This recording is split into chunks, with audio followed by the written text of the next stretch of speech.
Boa tarde, amigas, amigos, companheiras e companheiros. Estamos de volta com mais uma hora 13, não exatamente às 13, né? São 13h55 e, por óbvio, você sabe por quê. Nós estamos entrando aí com uma hora de atraso justificada pela entrevista, né, do presidente Lula, que está acabando, né? Nem acabou ainda, ele já está na última pergunta, mas nós resolvemos entrar, né? Que o essencial que o presidente Lula tinha para falar, ele já falou, né? Esse é o fato do dia, né? E sobre isso nós vamos bater um papo, né? Trocar um diálogo aqui. Eu quero saber a opinião de vocês também sobre essa entrevista coletiva aqui, né? Foi muito mais que uma entrevista coletiva, né? Foi um pronunciamento à nação. Acho que é a primeira vez, né, desde que saiu da prisão, o presidente Lula, aliás, já há muito tempo, né?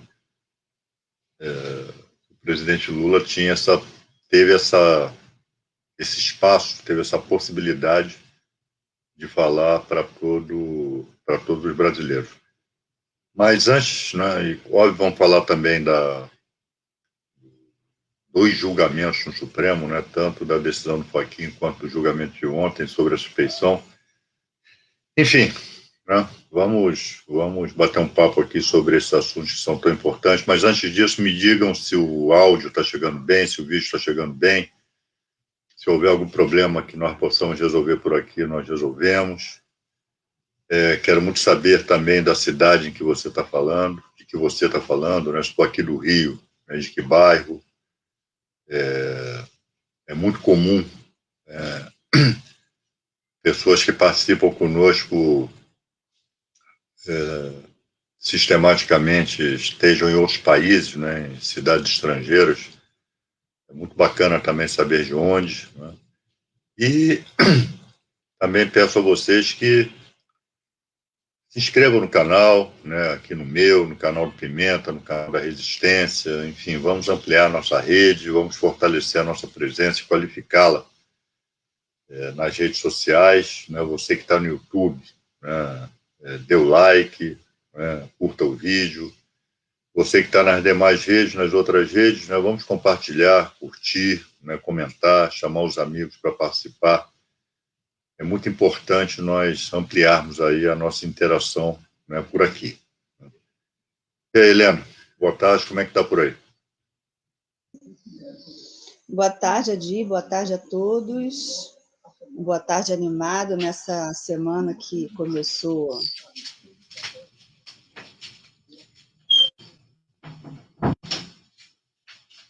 Passareira. Nós temos aqui já conosco a Diana, a Leida, lá de Itamogi, Minas Gerais, a Irani, o Nilton de Curitiba, a Renata, a Vanilda também de Minas, Lou do Paraná, Leidiane, Renata, a Olga, a Fabiana, o Edson, a Júlia Rocha, a Regina, a Irani, Vanilda. O povo não está botando de onde está falando, mas estou só anunciando os companheiros e as companheiras que estão aqui já nos acompanhando. Ladeira de Minas também, Andradas, o Ivan, a Renata disse aqui que é de Imbé, Rio Grande do Sul, a Júlia dizendo aqui agora que é de Fortaleza, Fabiana dá um retorno aí para Fabiana aqui da Tijuca, dá um retorno aí para a gente de que o áudio e o vídeo estão perfeitos. Francisco da Paraíba, o Ivan do PCdoB de Curitiba, a Carmen de Salvador, o Valdijor de Goiás, Montes Claros, Irania lá de Patos, também na Paraíba, a Fátima do Ceará, a Cida do Rio Grande do Norte, a Vanilda de Pouso Alegre, Minas Gerais, a Cleide dizendo aí para a gente que a esperança está vencendo o medo, a Maria Luísa também já falando aí do discurso do Lula, que é inspirador. A Júlia Rocha nos diz que a estrela que nasce para brilhar, ninguém apaga.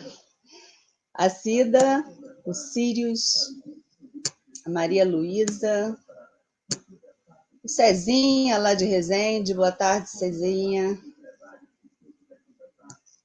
Todos, assim, bem animados, obviamente, depois dessa boa notícia que tivemos desde segunda-feira. Luca, lá de Niterói, Juan, Sulacap, aqui do Rio, Moacir, da Bahia, Raquel de Bento Gonçalves, Leidiane de Nova Friburgo, é muita gente aqui conosco. E, para a gente começar o nosso bate-papo, tem o Manuel aqui da Costa Rica, na América Central, Bom Jesus da Lapa, na Bahia, o Léo Seixas. Bom, depois eu vou anunciar mais gente aí que está nos acompanhando, mas para a gente iniciar o bate-papo, é inevitável que a gente comece falando aí desse grande discurso que acabou de acontecer, né? Dessa manifestação aí do Lula depois de tanto tempo.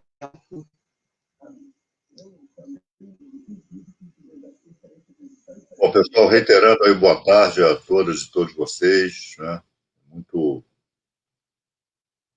muito importante, né, que nós estreitemos aí os laços, não nos distanciemos, né? Porque parece que esperanças de novos tempos aqui no Brasil começam a renascer. Não acho que começaram a renascer hoje. Hoje o presidente Lula marcou seu reencontro com o povo brasileiro. E acho até que por conta do que nós estamos vivendo, né, no planeta com essa pandemia, acho que foi o reencontro dele, né, com os povos, né, de todo o mundo. Nós sabemos que o presidente Lula é querido em todo o mundo, em todo o planeta, né? Ele, quando presidente do Brasil, ele angariou o respeito, a admiração e o carinho, né, de todos os povos, né? Não há, acho, um país no mundo onde não tem alguém que já não tenha ouvido falar do presidente Lula, dos seus feitos, né, à frente do governo do Brasil, das suas políticas que foram imitadas por diversos líderes mundiais, por diversos chefes de governo e de Estado, né? Enfim, hoje, depois de tanto tempo, depois do calvário, né, a que o presidente Lula foi submetido, e nós acabamos também, né, nos submetendo a esse calvário, hoje o presidente Lula pôde, né, aproveitou para se dirigir a todo o país, né? E o que nós vimos hoje foi, não foi o discurso de um candidato, não foi o pré-lançamento, o lançamento de uma pré-candidatura à presidência da República. Nós ouvimos a fala de um estadista, de um grande estadista, né? Nós ouvimos a fala de um homem que sofreu, né, o que ele sofreu e que fez questão de dizer, né, eu não guardo mágoas.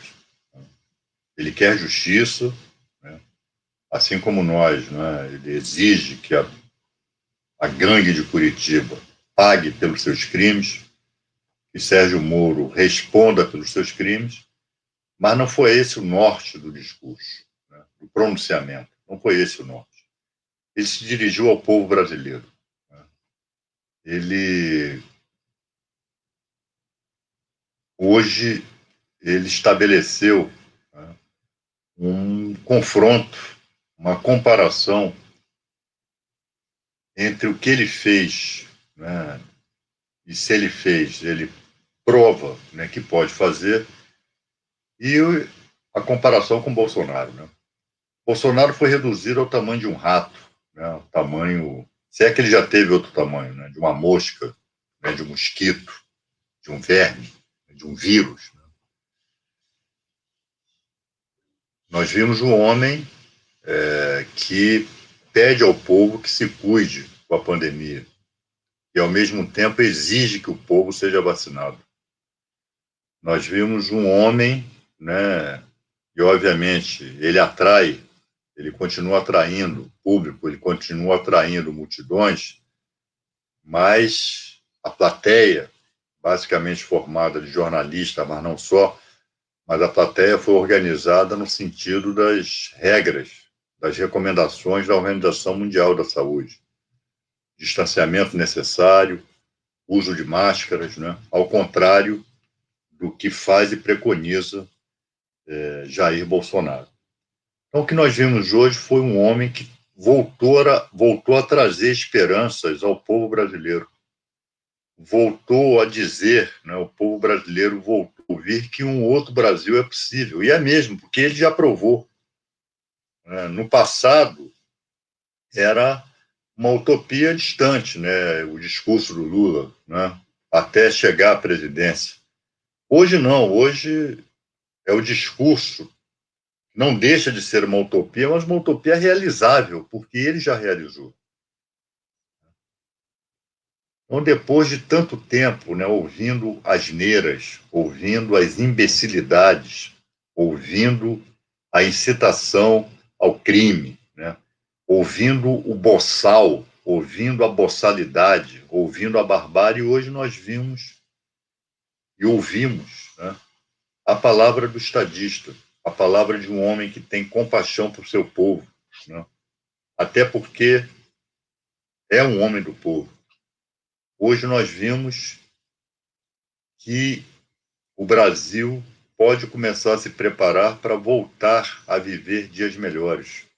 O seu povo voltar a viver dias melhores. O país voltar a ser respeitado mundialmente. O trabalhador desempregado voltar a sonhar com emprego. Voltar a sonhar em botar comida na mesa. Como já foi. E se já foi, por que não é possível? Então, hoje, assim como todos vocês, todas vocês, eu estou de alma lavada, né? Finalmente, foi um momento tão esperado, né? E finalmente nós voltamos a nos reencontrar, não é, com seguramente o maior presidente da história do Brasil. Ah, o Lula vai ser candidato? Tá, pessoal, claro que vai. Que bom que seja, né? Mas, repito, a grandeza da personagem, né, exigia que ele não falasse como candidato. Exigia que ele falasse como ele falou, como estadista. Falou para todo mundo. Falou para os trabalhadores, falou para os empresários, né? Mas cada qual, né, falou para a imprensa, né? Essa mesma imprensa que o persegue, que o perseguiu, ao contrário de Bolsonaro, né, que se dirige aos jornalistas, né, os trabalhadores da imprensa com xingamentos, com ameaças, né? É óbvio que não foi isso que se viu, até porque o Lula nunca foi assim. Falou duro na crítica aos donos dos meios de comunicação, né? Fez a sua referência tradicional à Globo, seu péssimo jornalismo. A Globo já se apressou a responder. Falou para o mercado, né? Falou para o mercado. Vocês estão com medo de mim por quê? Quem mais investiu nesse país, né, quando ocupou a presidência? Então, pessoal, o que nós vimos hoje, né, nos enche, nos lava a alma e nos enche de esperança. Né? É claro que há muitos percalços a serem superados, inclusive percalços na Justiça, percalços no Supremo Tribunal Federal, percalços na sociedade brasileira, mas ele já disse, né, depois de terminar a segunda, disse hoje, né, que depois da segunda dose, né, já com os anticorpos aí operando no seu organismo, ele vai voltar a percorrer o Brasil, né? Vai voltar a ser aquele Lula peregrino, né, levando a mensagem de esperança ao povo brasileiro. E repito, não é meramente o pregador que vai pregar a esperança, que vai anunciar os novos tempos, porque ele já fez e vai fazer de novo. Repito, ele não se lançou candidato. Mas, reitero, não tem dúvida, será e tem que ser. E vai ser porque o povo brasileiro precisa.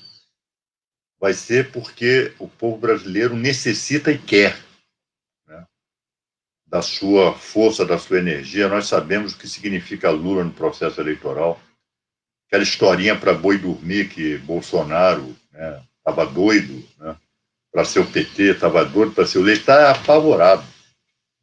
Ele está apavorado. Tem que enfrentar Lula em qualquer turno das eleições de 2022. E Lula falou para os partidos também, falou para os partidos de esquerda, né, sem postura hegemonista, né, falou democraticamente, fraternalmente.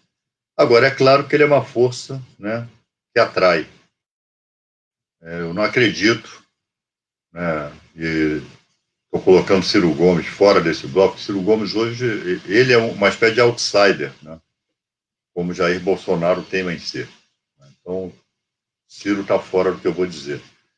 Mas acho que a esquerda não pode desprezar a força do Lula e acho que é a partir dele que nós vamos começar a virar esse jogo, né? Da mesma forma que não que se pode exigir do PT que não tem um comportamento hegemonista, que não tem um comportamento de sou o maior partido e por isso quem manda aqui sou eu, né? Mas também não se pode ter um comportamento de exclusão do PT, né, de uma ampla articulação com das forças de esquerda para o que vem por aí, né? Nós temos que focar em 2021, o que o presidente Lula fez, né? Deixou claro, não vou falar de 22, vou falar de 2021, que é em 2021 que o povo está morrendo. Nós já, miseravelmente, vamos bater a marca hoje de mais de 2.000, a média móvel de mortos, né? De mais de 2.000 mortos, né?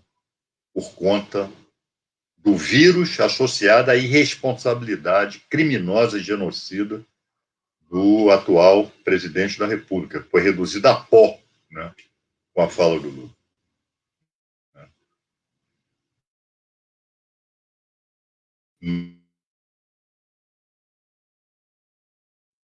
Nós, Lula falou isso, acho que tá, os bolsominions estão sabotando a internet aqui. Não, a gente não tem esse poder. Né? É a net mesmo. Mas que vai entrar, né, miserável, ultrapassando aí, chegando a casa dos 300 mil mortos. Enquanto em todo o mundo, né, essa curva diminui, aqui no Brasil aumenta. Porque o governo não vacina, porque o governo não comprou vacina, porque o governo é negacionista. E foi isso que o Lula disse. Então nós temos que enfrentar 2021 para pensar em 2022. O que ele fez. Com a grandeza do seu espírito, com a sua dignidade, cabeça erguida, reiterando que não guarda mágoas, mas quer justiça, exige justiça, como todos nós exigimos. Esse foi o homem, né, que marcou seu reencontro com o povo brasileiro. E eu já estou vendo aqui, já vi aqui, por exemplo, 4 ou 5 twitters do Rodrigo Maia, ex-presidente da Câmara, né, que disse, olha, gostemos ou não gostemos do Lula, mas a comparação é incomparável, né? Lula e Bolsonaro não dá para comparar. Um é gente, o outro é um vírus, né? É uma praga da qual nós temos que nos livrar. O Rodrigo Maia foi muito feliz hoje em seu comentário sobre o discurso do presidente Lula, né? O João Dória já reconheceu, olha, o Lula está no jogo, a gente tem que ter juízo.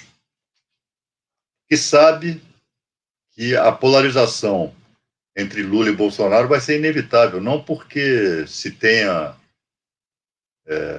querido ou desejado ou organizado isso, é porque assim será. Vai ficar pouco espaço para que a direita se coloque, né, o centro se coloque nisso. E esse comportamento de hoje, né, essa atitude do Rodrigo Maia, pode sinalizar também, né, que este centro, que essa direita não bolsonarista, direita não extremista, né, ela aceite dialogar, né, com um bloco de esquerda. E quem sabe a tão sonhada por alguns setores frente ampla, né, ainda que ela não seja eleitoral, mas que no primeiro turno, mas que ela se dê no segundo turno, né, se houver segundo turno. Se não houver, é porque o Lula ganha a eleição. Então, pessoal, sem maiores euforias, mas muito feliz, muito contente, de alma lavada, né? Eu acompanhei até o fim o pronunciamento ao Brasil, ao povo brasileiro, né, do presidente Lula. Se dirigiu também ao mundo, agradeceu aos estadistas, né, como o presidente Alberto Fernandes, como presidente de Cuba, como o presidente Nicolás Maduro da Venezuela, como o ex-presidente do Uruguai, Pepe Mujica, né? Enfim, a todas as lideranças que lhe foram solidárias, né, e lideranças que hoje estão governando seus países, né? Cada quem no presidente Lula, a figura de um estadista, a figura de um exemplo, né? Então, hoje foi um dia, né, extraordinário, né? Finalmente, né, nas trevas que caíram sobre o país, né, desde 2018, melhor, desde 2016, hoje foi um dia, né, em que a esperança renasceu, né? Hoje foi um dia em que nós podemos dizer que vai ter luta, né, que a nossa liderança maior voltou, e voltou disposta, bem disposta, voltou firme, com a dignidade de sempre, com a energia de sempre, né? E mandou essa mensagem extraordinária aí de esperança para o povo brasileiro.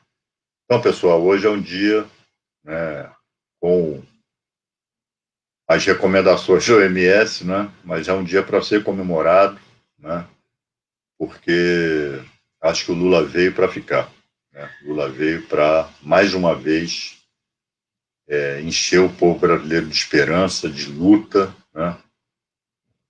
O povo brasileiro que está precisando de uma sacudida, eu acho que o Lula hoje deu essa sacudida. Então, forte abraço aqui ao meu presidente, né? Forte abraço aqui no povo e nós vamos em frente, né? Com Lula aí de novo no comando, né? Isso dá mais ânimo para nós para enfrentar o que temos que enfrentar por aí. Como é que está aí, Helena? Bom, a de atirar pelos comentários, realmente é essa sensação, né? De renovadas esperanças, todo mundo muito animado com esse pronunciamento. Sueli, nossa companheira que está sempre aqui conosco, entrou já também. Boa tarde, Sueli. O João Renato, ele até comenta que diz que Lula não é a solução somente brasileira, na verdade é da América do Sul toda, né?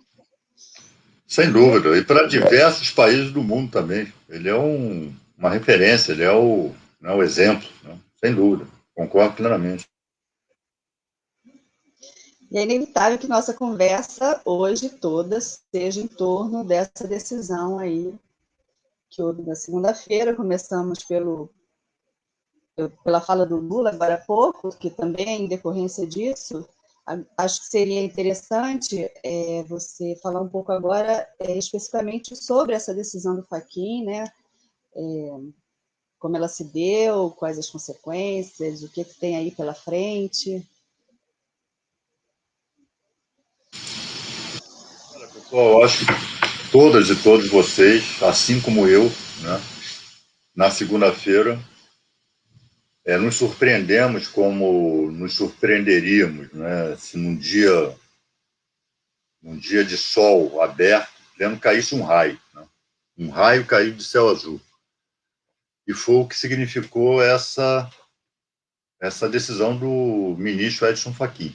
Um raio caiu de céu azul.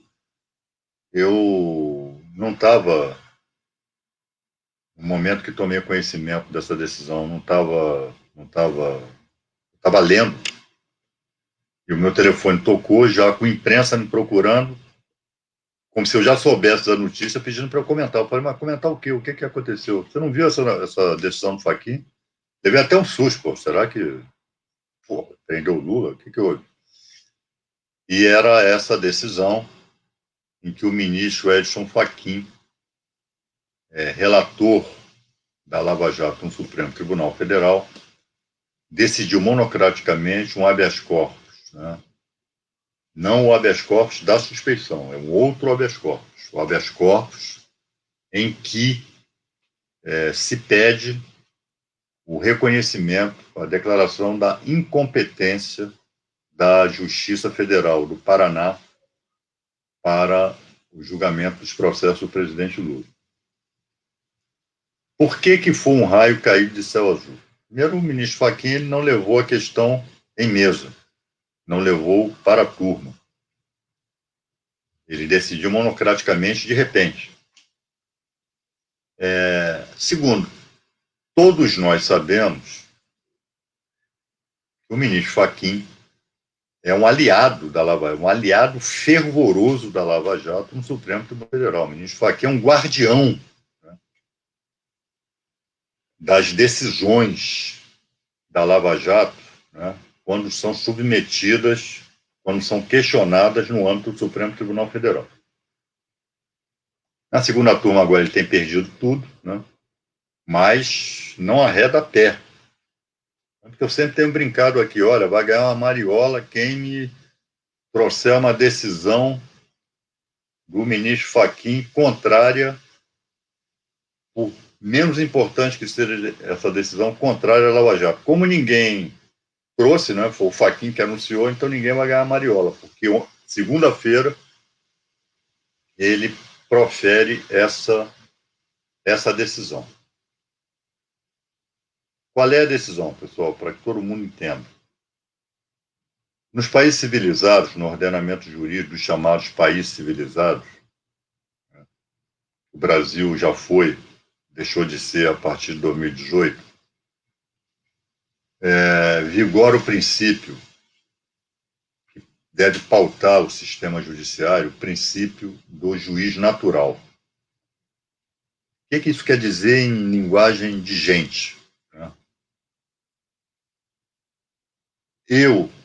Nem eu, nem você, nem Helena, nem cada uma de vocês, nem cada um de vocês, nem ninguém, nenhum de nós pode escolher o juiz para julgar a nossa causa. Bom, a gente tem uma questão que nós queremos levar ao Poder Judiciário. Nós achamos que houve uma lesão de direito e queremos, né, que essa lesão seja reparada no Poder Judiciário, pelo Poder Judiciário. Eu não posso chegar lá e escolher o juiz. Ah, não, eu quero aquele juiz ali porque ele é meu amigo, porque ele é... A juíza é minha namorada, é amigo de um amigo meu. Não pode. Né? Assim como o juiz, a juíza não pode escolher que processo vai julgar. Não, esse aqui eu vou julgar. Não, esse aqui eu não quero. Não. Né? O princípio do juiz natural, né, estabelece a impessoalidade, né, do juiz em relação às partes, e o processo que chegar às suas mãos deve obedecer a um sorteio e deve obedecer a regras de competência pré-definidas no ordenamento jurídico, na Constituição, no Código de Processo Civil, no Código de Processo Penal. É isso que, em tese, assegura a imparcialidade do juiz, em tese, né? Nem sempre. Mas, pelo menos, a aparência de imparcialidade. Não, o processo chegou lá, eu vou ser ré esse processo. Mas eu sei que o processo chegou lá, não chegou encomendado, não chegou de forma viciada, chegou lá pelo sorteio. Chegou e esse... Tá caindo, não sei se vocês estão percebendo, está caindo a internet. Enfim, vamos continuar aqui. Mas ele é o juiz competente. E um dos critérios de competência tem a competência funcional. Eu não vou ficar aqui, não sou professor de direito, só daquilo que nos interessa. E um dos aspectos da competência, uma das dimensões da competência jurisdicional, né, é o critério territorial, competência territorial. Então, por exemplo, eu moro no Rio, estou envolvido num fato que vai ser judicializado. Esse fato aconteceu aqui no Rio. Então, processo que vai tratar desse fato, que vai me chamar a juízo, esse processo tem que ser proposto aqui no Rio, não em Curitiba, não em Brasília, não em São Paulo, não em Manaus, não no Amapá, é aqui, né? E nós sempre dissemos, da defesa do presidente Lula, desde sempre, nós sempre dissemos, Moro não é o juiz competente para julgar esse processo. A Petrobras não está envolvida nisso. Além do mais, da Petrobras é aqui no... Enfim, Lula não mora no Paraná. Os atos imputados a ele, se tivesse acontecido, não teria acontecido no Paraná. Então, por que a competência... Isso foi... O TRF manteve, né, a competência, o STJ, né? E chegou ao ministro Fachin em outubro, novembro do ano passado. E aí começa a especulação. Primeiro, bom, vamos lá.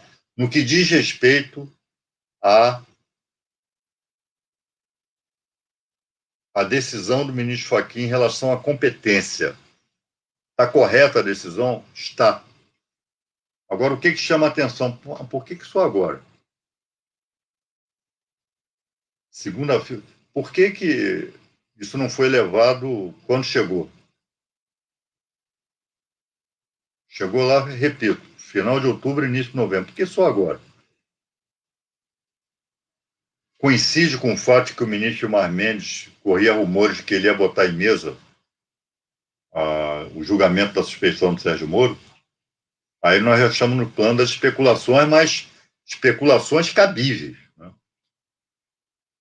De imediato, quando eu tomei ciência ali do imbróglio da decisão, eu botei, olha só, o Fachin, ele tá bom, ele anula todas as decisões do Moro, como não poderia deixar de ser, já que ele é juiz incompetente.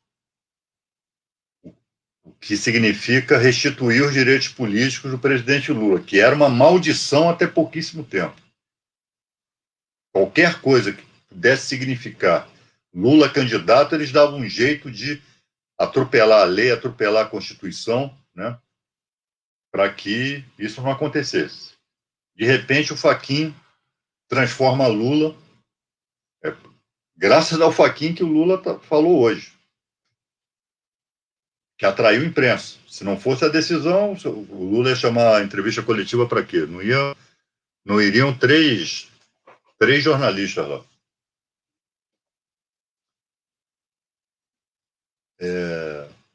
Estaria Edson Fachin, o ministro Fachin, tentando proteger Sérgio Moro? Provavelmente. E, aliás, o comportamento dele ontem, no julgamento da suspeição, em dado momento eu falei, o ministro Fachin devia tomar cuidado para não ser confundido com o advogado do Moro.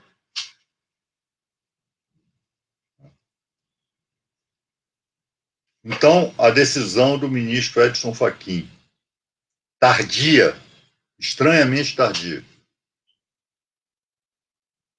ela é correta no que diz respeito à incompetência. Aí, pessoal, incompetência tem um sentido processual. O Moro, você pode dizer que ele é incompetente nos dois sentidos. No sentido do senso comum, né, de inépcia, quando você diz que alguém é incompetente, e incompetente, é disso que eu estou tratando, é disso que o ministro Fachin tratou, incompetente processualmente falando. Ou seja, a vara de Curitiba, a 13ª vara, não era o juízo competente para exercer jurisdição nesses casos envolvendo o presidente Lula. Então, ele anulou a decisão, a condenação do sítio de Atibaia, a condenação do triplex, todos os atos decisórios referentes ao Instituto Lula, a um tal terreno que teria sido também uma contrapartida da Odebrecht, né, mais uma mentirada aí da Lava Jato, enfim, ele anulou tudo isso. Manteve, é bom que se lembre, os atos instrutórios. Que atos instrutórios? Atos de depoimentos de testemunhas, documentos, etc., etc. Está mantido. Em tese, o juiz lá de Brasília, ele pode pegar, bom, eu vou convalidar.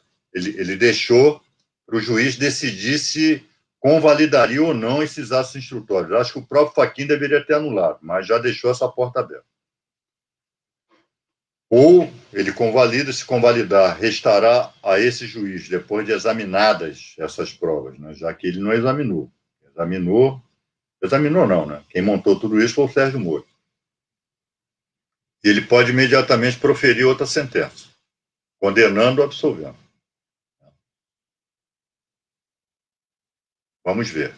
Dessa decisão, o Procurador-Geral da República parece que já recorreu. Ou se não recorreu, anunciou que vai recorrer. O prazo, pela minha contagem, para esse agravo terminaria segunda-feira. Não sei se ele já interpôs recurso. Esse recurso vai ser apreciado pelo plenário. Essa decisão do Fachin pode ser revogada, pode ser reformada? Em tese, pode. Agora, repito, vai ser um escândalo. Mais um escândalo aí, dessa vez protagonizado pelo Supremo Tribunal Federal? Pode ser, mas acho improvável. Mas, em tese, pode ser revogado. Nós só vamos saber disso depois que o recurso for julgado. Nesse momento, qual é a situação do Lula? É a situação igual a nossa. Assim como qualquer um de nós pode ser candidato ao que ele quiser, ou ao que o partido quiser. Né? Então, Lula, nesse momento, ele tem seus direitos políticos plenamente em vigor.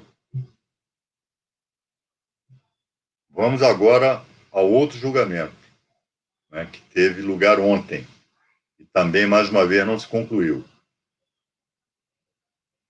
O ministro Gilmar Mendes percebeu que o ministro Fachin quis fazer uma jogada de xadrez com ele, né, dar uma de estrategista de xadrez.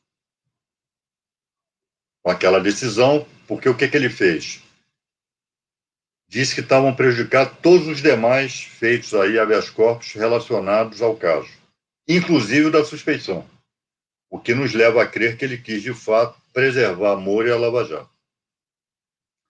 Porque, qual é a questão? A anulação de atos praticados por um juiz incompetente, né, territorialmente, né, por incompetência territorial, os atos são anuláveis, né, precisam o juiz ou a instância superior tem que declarar que esses atos estão anulados, né? E a abrangência é menor, tanto que o Fachin resolveu manter os atos instrutórios. No caso da suspeição, não. Se o juiz for considerado suspeito, ele contaminou todos os atos dele. Todos os atos são anulados. Todos. Os decisórios e os instrutórios. O que o ministro Gilmar Mendes fez? Levou em mesa ontem. Aqui vamos julgar esse habeas corpus. Ou seja, o Fachin que jogar xadrez levou um checkmate do ministro Gilmar.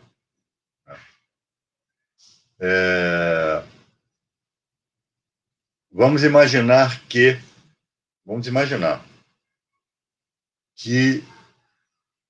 a segunda turma entenda que Moro agiu, vai ser um entendimento absurdo, né? Mas agiu de forma isenta, não foi parcial, foi imparcial e não é suspeito. Isto se comunica com a nova situação do presidente Lula? Não. Não. Apenas livra a cara do Sérgio Moro e dos procuradores. Mas a situação do Lula não vai ser relacionada, não vai ser contaminada por essa decisão. Repito, essa decisão do Fachin ela vai ser objeto de apreciação recursal, de apreciação do recurso da PGR, Procuradoria-Geral da República, no plenário do Supremo. Então, isso não interfere na situação jurídica do presidente Lula. Julgamento de ontem. Bom, nós vimos o voto do ministro Gilmar Mendes, né? Me lembrou uma luta de boxe, em que um dos boxeadores, né? Um dos boxeadores sabe que o oponente é fraco, que ele pode nocautear a hora que ele quiser. No primeiro assalto, o Gilmar disse o seguinte: eu vou nocautear esse sujeito aqui no último assalto, mas até lá vou dar muita pancada nele, porque ele fez com o Moro ontem. Ele demoliu o Sérgio Moro. Eu até fiz uma brincadeira no Twitter, né? Moro, vocês lembram, os idiotas lá, ingênuos, né? Que o aplaudiam. Que saudade Moro deve ter desse tempo. Né? Fizeram um boneco gigante dele, né? Com vestido de super-homem. Né? Então o Moro era equiparado, né? Era simbolizado como super-homem. O Gilmar ontem o reduziu a Dick Vigarista. Lembra do Dick Vigarista? Aquele desenho, Corrida Maluca, né? Então, o Moro foi reduzido pelo ministro Gilmar Mendes a Dick Vigarista. E o ministro Gilmar habilmente se valeu dos diálogos, né? E foi ponto a ponto. Toda a conduta do Moro foi... Né? Todas as arbitrariedades que ele cometeu contra o ex-presidente Lula mereceram um capítulo. E ele exemplificava com diálogos. Né? Embora os diálogos não estejam anexados ao processo do habeas corpus, mas ontem todo mundo ouviu. Até a Globo não teve como censurar isso depois na cobertura do Jornal Nacional. Depois veio o voto do ministro Lewandowski, né, como sempre um voto mais técnico, né, mas também duro. O ministro Lewandowski tem esse perfil, o ministro Gilmar é mais contundente, né, e o ministro Lewandowski é mais técnico. E, para surpresa nossa, o novato ministro Cássio Nunes, né, pediu vistas. Não sei por quê. Alegou que não havia lido processo, está com problema de Covid na família. Não vou ficar aqui especulando, né? Mas a mim surpreendeu e deve ter surpreendido muita gente. E uma nota também para a ministra Carmen Lúcia, né? que já votou, a ministra Carmen Lúcia votou a favor do Sérgio Moro, lá atrás. E ontem ela anunciou que estava com voto. Né? Ou seja, um outro voto. Já gerou a especulação de que ela teria mudado de posição. Mas, né, Mineira resolveu, já que o Cássio Nunes pediu vistos, a Carmen podia ter votado, a ministra Carmen Lúcia podia ter votado, como fez o ministro Lewandowski, depois do pedido de vista do novato, do ministro Cássio Nunes. Mas ela resolveu esperar a próxima sessão, né? Resolveu esperar pelo voto do ministro Cássio Nunes. O placar ficou em 2-2, a sessão vai ser retomada, não sei exatamente quando, porque não há prazo, quando o ministro Supremo pede vista, não há prazo de devolução no regimento. Né? Espero que o ministro Cássio Nunes tenha a sensibilidade de entender que é um processo relevante, né? E que precisa ser julgado, é um habeas corpus, é uma matéria relevantíssima. Né? Mas, enfim, o que eu acho que vai acontecer? Eu, sinceramente, não consigo ver, do ponto de vista estritamente técnico-jurídico, outro resultado que não seja o reconhecimento da suspeição do Sérgio Moro.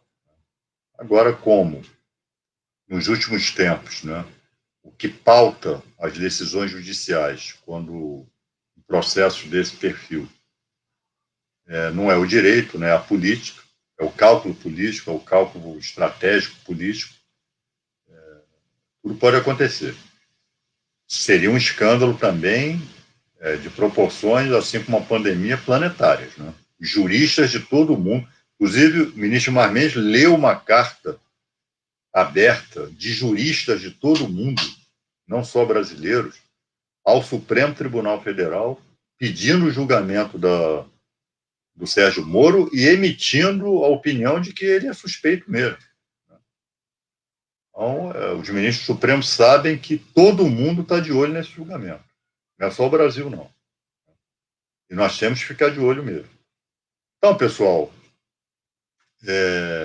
repito, qualquer decisão no processo da suspeição, ainda que Moro seja considerado honesto, imparcial, isto não afeta a situação do presidente Lula gerada pela decisão do ministro Fachin. A não ser que a decisão do ministro Fachin, e isso não vai ter nada a ver com a suspeição, seja reformada lá no Supremo Tribunal Federal, no plenário, e o plenário diga, não, a competência era da Vara de Curitiba mesmo. Né? O que eu acho improvável. Impossível não é. É improvável, mas não é impossível. Né? A nós não resta outra alternativa, a não ser ficar atentos e esperar. Né? Esperar pelos dois julgamentos. Agora, para encerrar esse ponto, eu vou reiterar o que eu tenho dito já há muito tempo. Assim como todas vocês, eu estou feliz, né? A possibilidade do Lula estar com seus direitos políticos restituídos, né? A possibilidade dele poder vir a ser candidato de novo a presidente da República, isso lava a alma.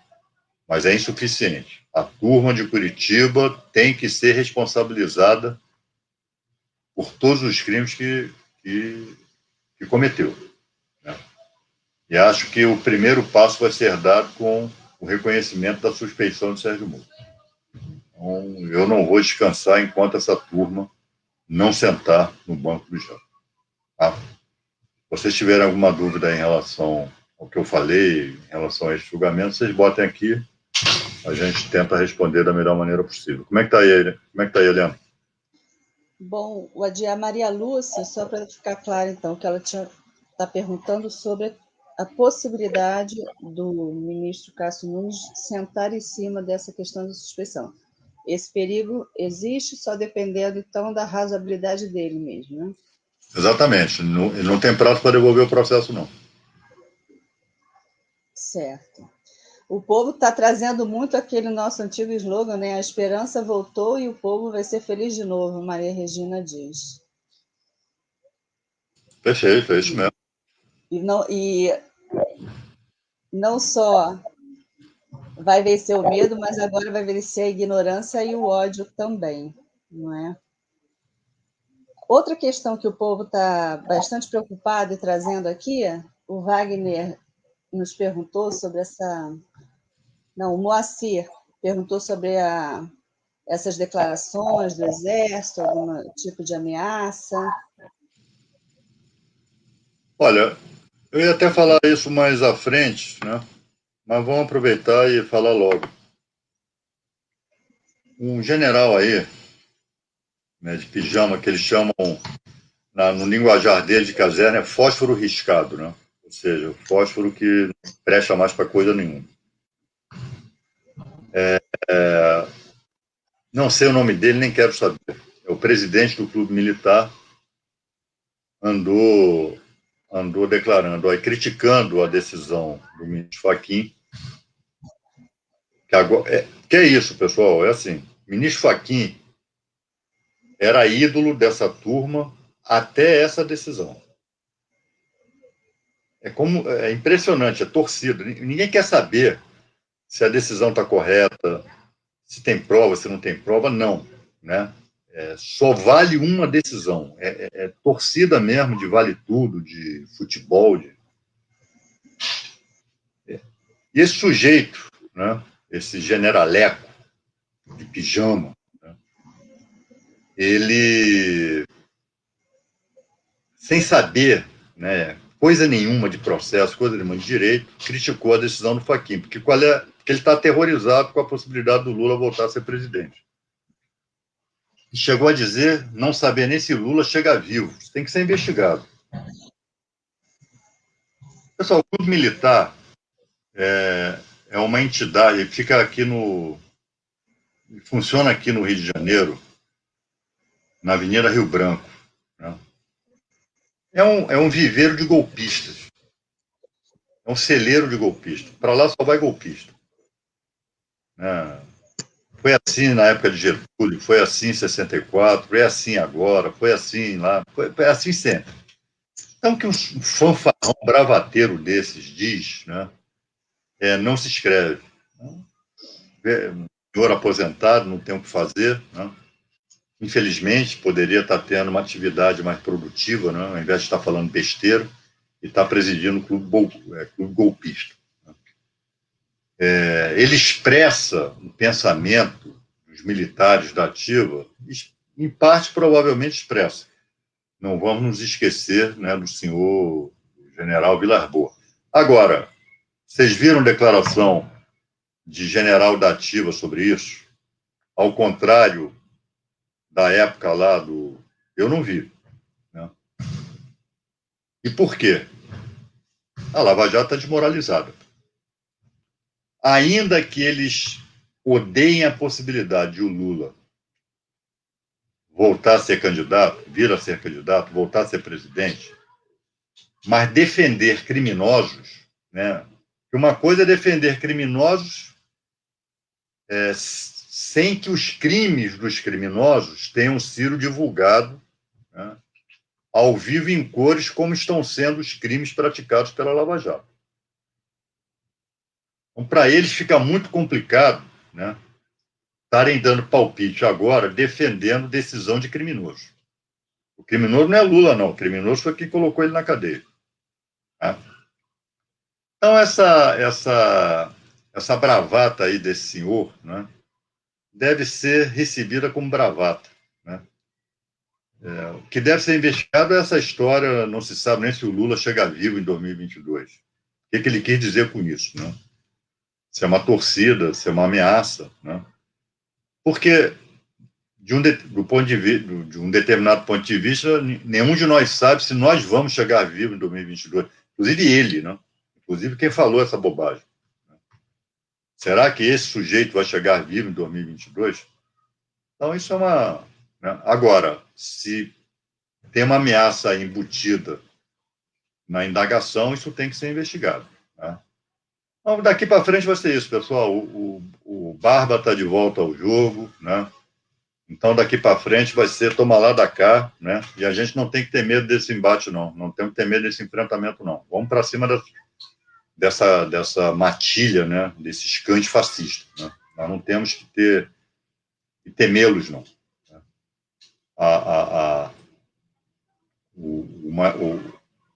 É meio caminho andado para ser derrotado pelo fascismo é temê-lo.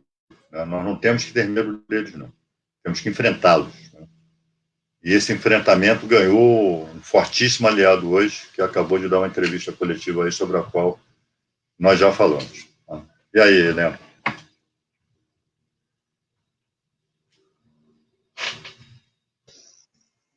Bom, Adi, uma outra questão também ligada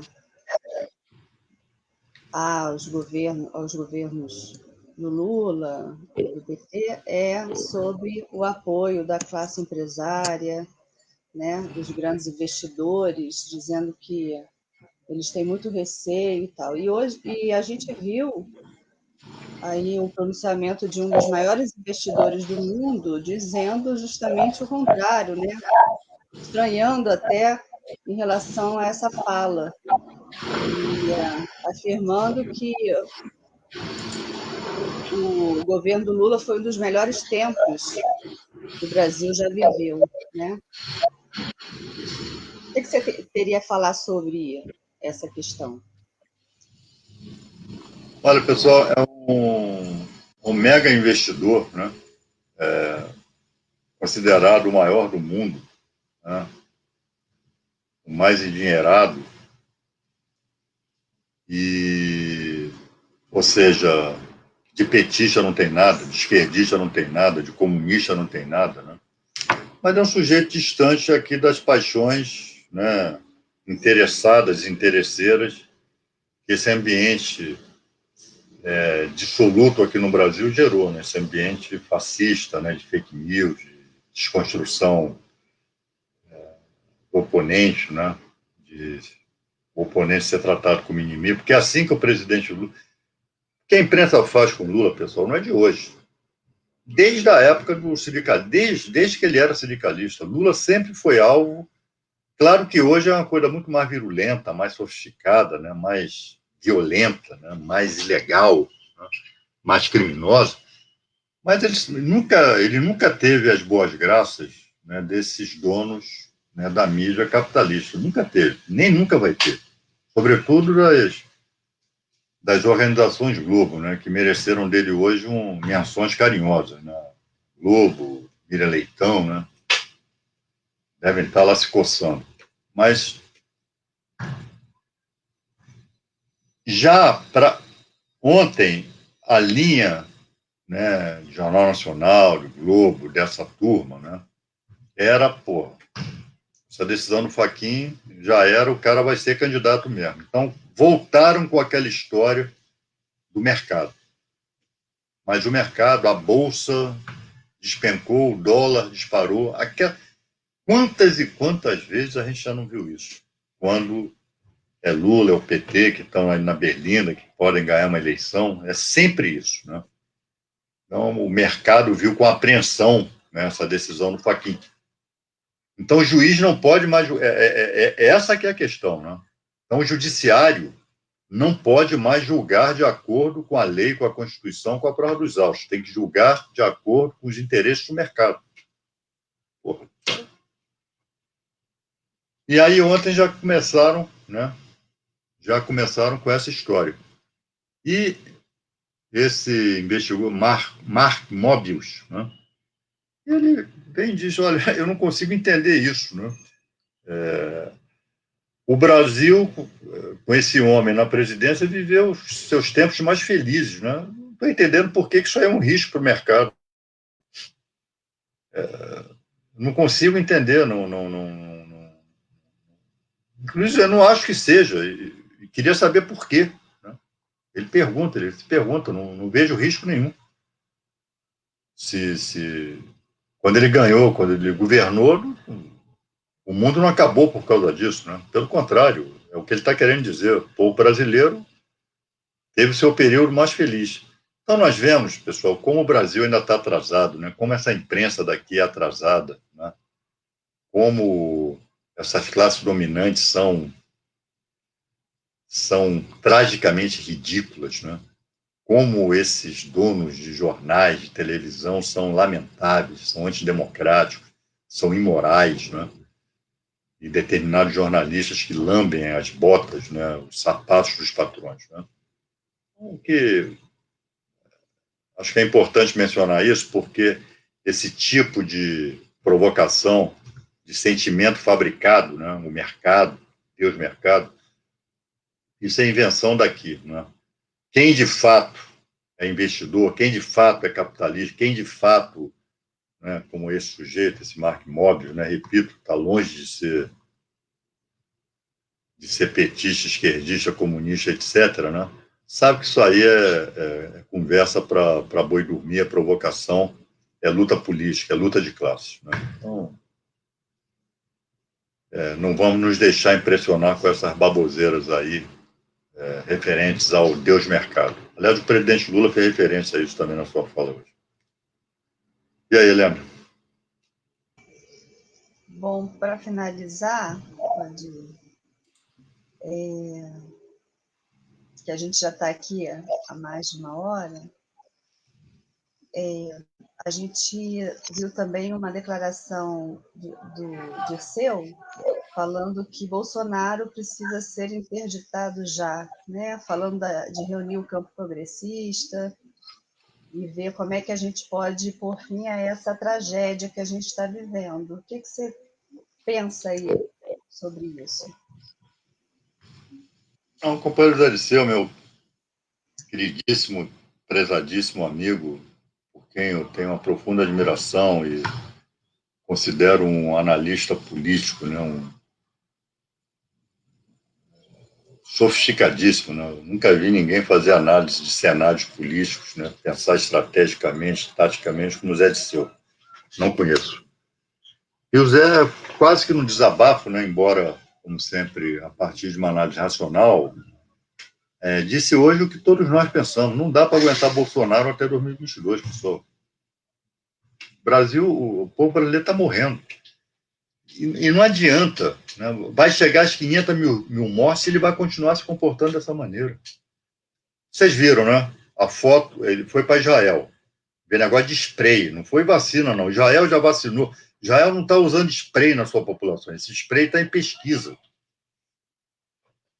Um spray anti-Covid. Assim como em diversos países há pesquisas para medicamentos, né? Que seria algo mais rápido, que você compraria na farmácia. Precisaria campanhas massivas de vacinação. Assim como se compra uma Novalgina, se compraria remédio, né, contra a Covid. Né? Isso está em pesquisa, isso não tem nenhum ainda, não tem nenhum patenteado ainda. Então, Bolsonaro não foi tratar de vacina lá em Israel, foi tratar desse spray. Aí vocês viram a foto da partida, na delegação. Aquela macabra delegação, né? Todo mundo sem máscara. Lá em Israel, posaram também, né, no aeroporto, todo mundo com máscara. E depois o vexame internacional desse paspalhão, né, que é ministro das Relações Exteriores. Dizem que quando esse sujeito passa aí em reuniões diplomatas, a gargalhada é geral, né? Um idiota, um paspalhão, ninguém leva a sério. E foi chamada a atenção porque ele estava sem máscara. Vocês vejam, numa reunião de ministros, reuniões de governos, de estados. Bolsonaro está se lixando para a vacinação. Aqui no Brasil, continua promovendo a aglomeração, continua falando imbecilidade. Nós já ultrapassamos a cara de 270 mil mortos, 2 mil mortes por dia. E Bolsonaro diz ao povo para parar de frescura, parar de mimimi. Quem tem medo do vírus é maricas. Como é que o nome disso, pessoal, é genocídio. Sabota todas as iniciativas dos governadores, colocou um inepto, né, para dizer o mínimo, no Ministério da Saúde, né? Sujeito que queria mandar vacina para Manaus. Foi apresentado como grande estrategista, como grande logístico, como especialista em logística. Ele não sabe nada aí de epidemia, mas sabe muito de logística. Disso nós estamos precisando. O sujeito tentou mandar vacina para o Amazonas, né, e mandou para o Amapá. Vocês vejam a excelência logística, né, desse sujeito, que está respondendo. Esse aí pode se lascar, né? Pela subserviência a Bolsonaro.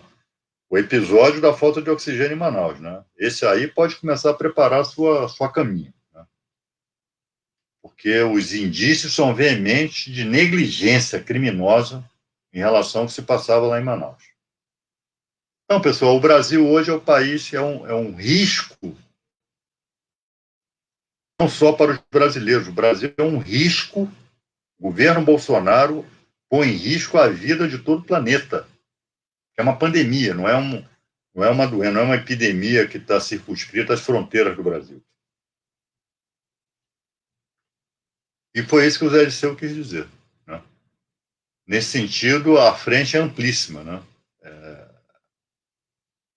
A possibilidade de Bolsonaro continuar governando o país, né, é sinônimo de morte, de doença, né, de barbárie, né, de tudo de ruim que nós possamos imaginar. Foi isso que o Zé Dirceu quis dizer. Um chamamento, né, a uma união nacional, né, contra o fascismo, contra a barbárie, contra a necropolítica que é desenvolvida aqui, né, a ferro e fogo, por Bolsonaro. Não é possível que o Brasil... E já se fala, inclusive, né, em círculos aí das grandes potências, né, começa a botaria de intervenção internacional aqui. Eu até brinquei aí ontem, em uma dessas transmissões, se fosse na época da Guerra Fria que tivesse tido uma pandemia dessa, e o Brasil assim, União Soviética e Estados Unidos se uniriam para intervir militarmente aqui e botar a ordem na casa. Então, isso é uma vergonha e é algo trágico, né? Nós termos um sujeito desse na presidência. Né? Mas, enfim, hoje falou alguém que, né, a partir de agora, vai fazer frente a esse energúmeno. Né? Mas Zé Disseu tem toda a razão. Nós temos que botar esse sujeito lá para fora. E aí, Helena, mais alguma coisa? Adiante de encerrar, o César Neto, ele te pergunta se você pode falar um pouco sobre as reduções de pena das delações. Ô César, nós já sabíamos, eu sempre denunciei isso da Câmara, as delações na Lava Jato foram utilizadas como chantagem, como tortura, né? Como é que eram obtidas as delações? Prendia preventivamente, sem qualquer base legal, e deixava o sujeito mofando lá. E ameaçavam, ó, vai mofar aqui, não vai sair daqui, vamos chamar tua família, tua filha está envolvida nisso, tua mulher, etc. Até que o sujeito delatasse. E delatar não é exatamente falar a verdade, é falar o que eles querem ouvir. Com o Lula, então, Léo Pinheiro, da OAS, deu 2 depoimentos, negando peremptoriamente qualquer tipo de envolvimento do Lula com esquema de contrato da Petrobras, o negócio lá do apartamento, enfim. Até que ele não aguentou mais, né? No terceiro, ele disse o que os procuradores queriam ouvir. Isso agora está claro dos diálogos. O Léo Pinheiro, se não me engano, teve uma pena quase 30 anos, reduzida para 2 anos. Veja só, né? Porque finalmente delatou o Naime, que era como o Lula desrespeitosamente era tratado por aquela gangue criminosa, né, da Lava Jato. É... Eu apresentei projeto de lei tentando aperfeiçoar essa excrescência dessa figura, né, de delação premiada. Né? Eu, particularmente, tenho ojeriza dedo duro, né, a delator, a traidor, tem ojeriza isso. Né? Mas, enfim, está na lei, mas isso tem que ser aperfeiçoado, isso não pode ficar assim. Né? Mas isso aconteceu e os diálogos estão mostrando, né, que aconteceu, né, que muita gente pagou caro por isso, né? O próprio presidente Lula, né, vítima de delações arranjadas, delações extraídas a fórceps. Né? É isso. E aí, Helena?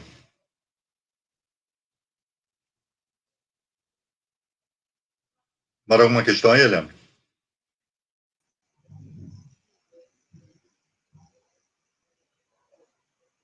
Oi? Mais alguma questão aí, Helena? Eu estava fora do ar, voltei agora. Não, Adi, seria isso. Acho que a gente pode finalizar aí com essa fala da Linda Luz, né, de que estamos realmente de alma lavada. E também com a fala da Gislene, que ela colocou um texto e fala muito desse sentimento nosso agora, né?